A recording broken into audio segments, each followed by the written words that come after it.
23-year-old player, now property of the Phoenix Suns after he was part of the Kevin Durant trade. Dillon Brooks, the other piece. We'll get into him in a second, but let's focus on Jalen Green. Yeah. He was very much a early postseason storyline. The Rockets were the number 2 seed in the Western Conference, their first time in the playoffs for a while. Everybody was wondering how this young team was going to do. They get ousted by the Golden State Warriors in the first round of the playoffs. And a lot of the blame went to Jalen Green. He didn't play good. He was terrible in 6 of the 7 games in that series. He had a really good game 2 where he bounced back from game 1 jitters. He scored 38 points, but then kind of shriveled up the rest of that series. And we talked about it. It was so noticeable that we talked about it in Phoenix, Arizona. And we had the discussions. We had Matt Thomas, who we had on yesterday, on the day after the Rockets got eliminated. And Jalen Green was a topic of discussion. That doesn't define him as a player. No, and nor should he be viewed as a finished product. No, but it defines him who he is right now, and you can make a very, very solid case that had Jalen Green not busted out in a bad way, crapped out in a bad way against Golden State in that playoff series, that the Houston Rockets would have never traded for KD in the first place.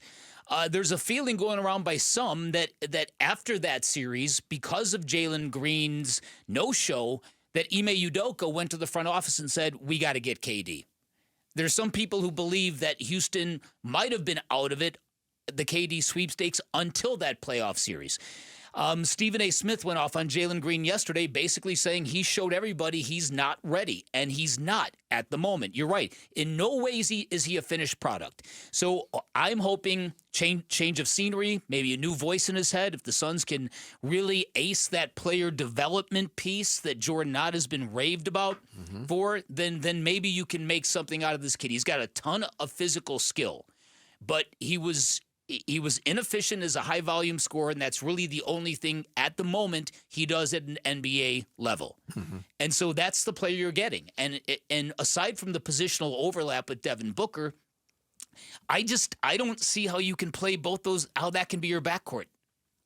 We've done that. We've seen this. I don't see it either. Those are the questions that are going to be obviously brought up and hopefully answered when we get closer to the season. But among those, remembering Jalen Green's playoff performance or lack thereof, and I almost hesitate to play this because I don't want to be responsible for giving you more Stephen A. Smith. But Stephen A. Smith talked about Jalen Green's playoff performance yesterday on ESPN. When you look at Jalen Green, we're not going to insult him. But I'll be damned if I'm not going to throw shade. Had that man showed up in the postseason against the Golden State Warriors and played better, this wouldn't have happened. Jalen Green showed you he ain't ready. And the rest of the Houston Rockets showed you they very well may be. When you look at Van Vliet, this is a champion. When you look at Amen Thompson, that brother, as young as he is, only in his second year, plays like a champion. You see the dog in that brother? He ain't running from anything. That brother shows up. Shagun can ball now. Draymond Green ain't somebody that's easy to play against now. You understand what I'm saying?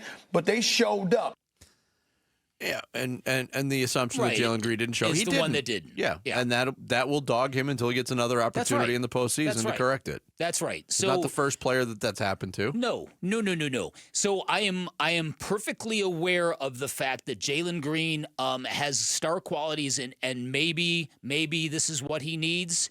As a little more development time and a different set of teammates and all that kind of stuff. But I'm also cautioning Suns fans, this might be a player that frustrates the heck out of you.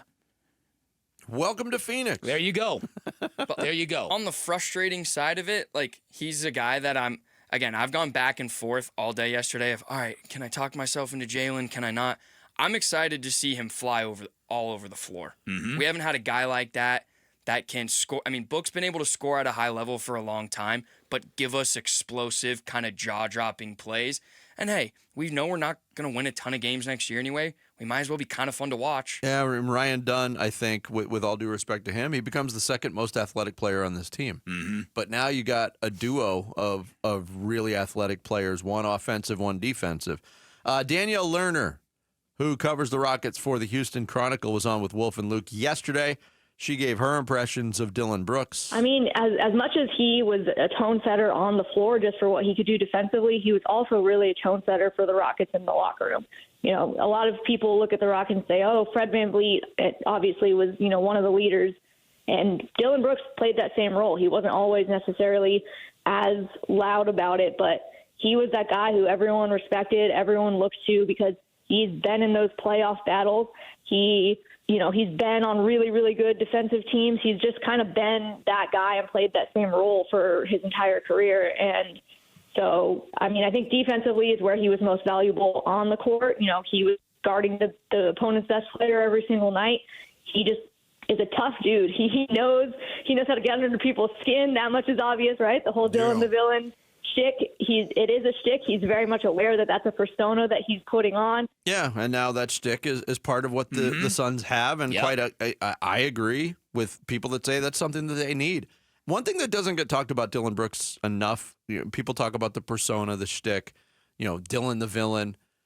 He is, if you go back to his career, even starting at Oregon, he played on some really good Oregon basketball teams where he was one of the go-to guys offensively, and he is not afraid to have the ball in his hands in big situations, and has hit a lot of clutch shots in his career. Yeah, no, you're absolutely right. He's a sneaky good shooter. You get the idea that he's just a goon based on his reputation, right? Mm-hmm. As they call him in hockey, a shift disturber.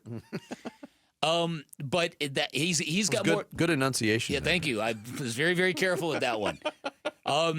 So I think there's more. I do like Dillon Brooks. I think that's the player that Houston didn't want to give up in this trade, because those guys are hard to replace, and the Suns definitely need him. I just hope he and Devin Booker are cool.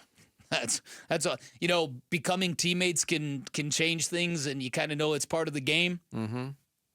But they've had some moments now. Who was it? I'm trying to think of that shooter's name. Troy Daniels. Oh, yeah. Remember the beef he had with Devin Booker? Yes, I do. That worked out famously when he got to... That's funny.